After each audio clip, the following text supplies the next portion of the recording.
अच्छा ये बताइए, आपने मुझ में क्या देखकर प्यार किया? अभी देखा कहाँ है, सब कुछ देखने के लिए तो प्यार किया है। आप मुझे बताइए, ऐसी कौन सी चीज है जिसकी कोई गलती नहीं है फिर भी लोग उसे मारते हैं, अब बहुत मारते हैं। दोस्तों, पुरुष से ज्यादा महिलाएं खुश रहती हैं। पता है क्यों? क्योंकि महिलाओं के पास बीवी नहीं होती।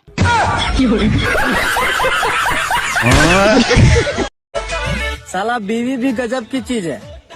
सबको पता होता है कि लाने के बाद जिंदगी झंड होगा, फिर भी साले सब खुशी खुशी लाते हैं।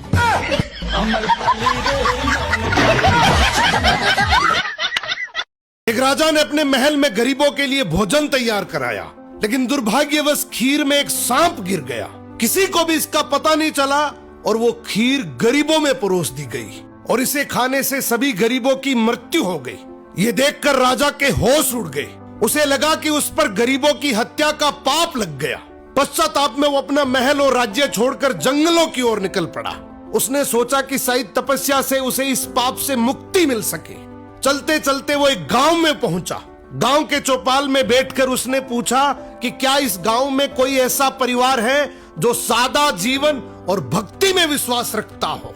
गांव वालों ने बताया कि यहाँ एक भाई बहन रहते हैं जो बहुत ही सादगी और भक्ति से जीवन बिताते हैं। राजा उसी घर में ठहर गया। अगली सुबह राजा ने देखा कि वो लड़की ध्यान में बैठी हुई है। आमतौर पर वो जल्दी उठकर घर का काम और नाश्ता बना लेती थी, लेकिन उस दिन वो काफी देर तक ध्यान में लीन रही। जब वो ध्यान से उठी तो उसके भाई ने कहा, बहन आज तुम देर से उठी हो, घर पर एक मुसाफिर ठहरा है, नाश्ता कराकर उसे जल्दी भेजना था। लड़की ने शांति से कहा, भैया ऊपर धर्मराज के दरबार में एक बहुत उलझा हुआ मामला चल रहा था, उसी पर ध्यान लगा था, इसलिए देर हो गई। भाई ने पूछा, कैसा मामला? लड़की बोली, एक राजा ने गरीबों के लिए भोजन बनवाया था, लेकिन दुर्भाग्यवश खीर में सांप गिर गया और वही खीर खाने से सभी गरीबों की मृत्यु हो गई। अब धर्मराज ये तय नहीं कर पा रहे हैं कि इस पाप का दोष राजा को लगे या उस सांप को या फिर उस नौकर को जिसने बिना जांचे खीर परोस दी थी। राजा ने प्रार्थना की, क्या मैं एक रात और यहाँ रुक सकता हूँ?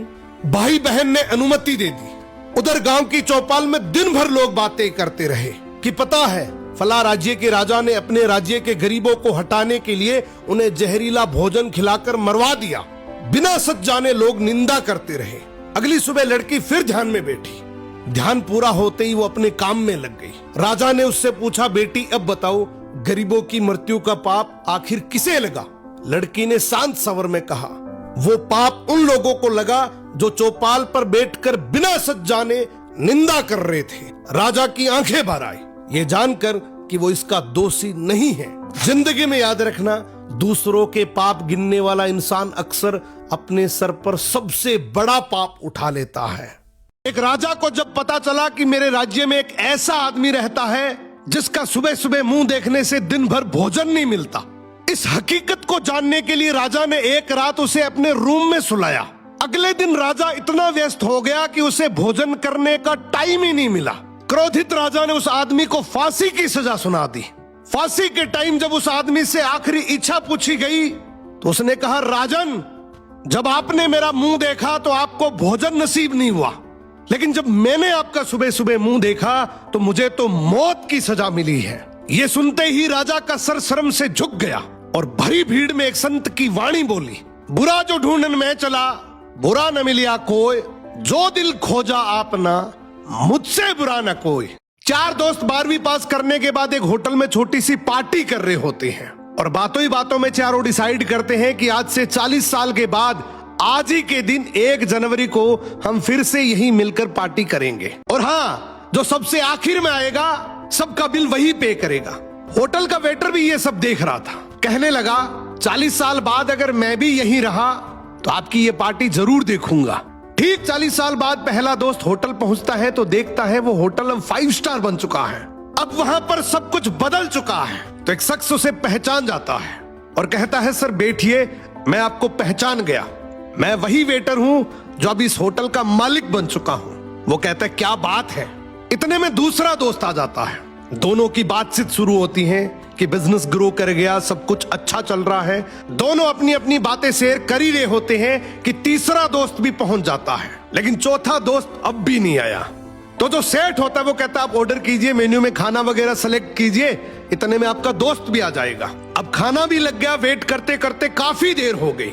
उदास मन से ये तीनों दोस्त डिनर शुरू कर देते हैं। तीनों ने डिनर कर भी लिया, लेकिन चौथा दोस्त अब भी नहीं आया।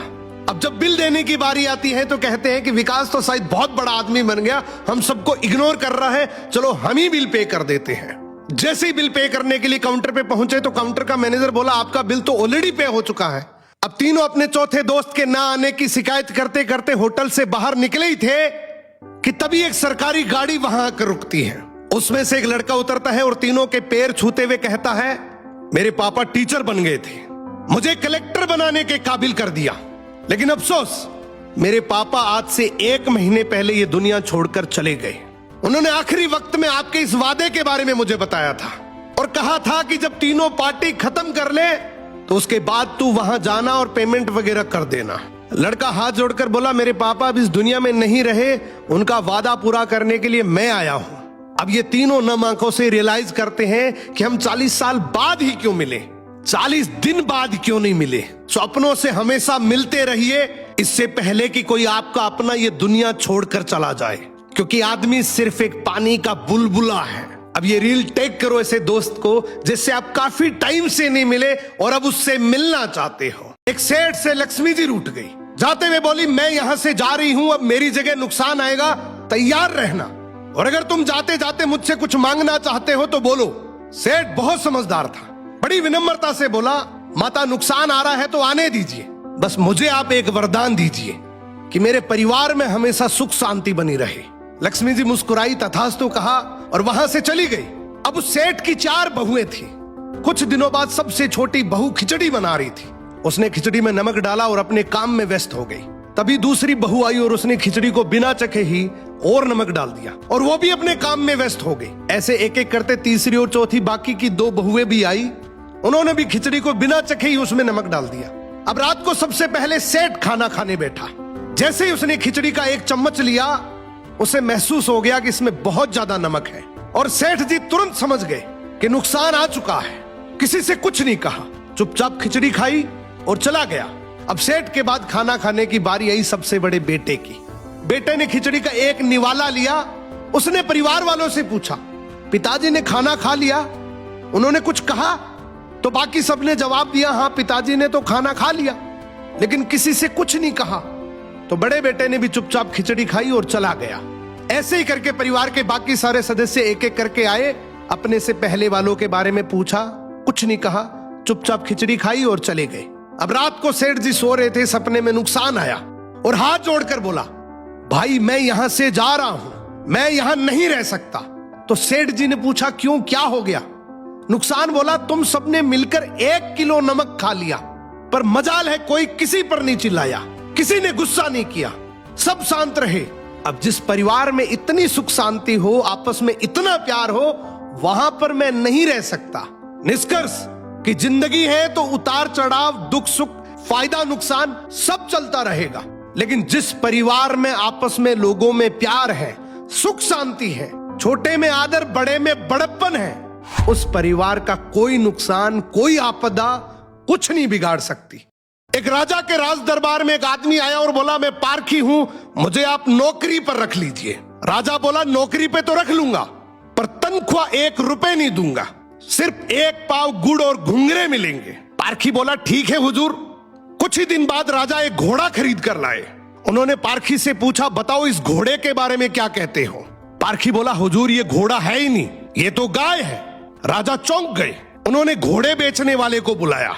उसने कहा साहब बात तो सही है तो घोड़ा ही, लेकिन बचपन में ही इसकी मां मर गई थी, इसे गाय का दूध पिलाया गया था, इसलिए इसकी आदतें गाय जैसी है। राजा ने हैरानी से पारखी से पूछा तुम्हें यह सब कैसे पता चला?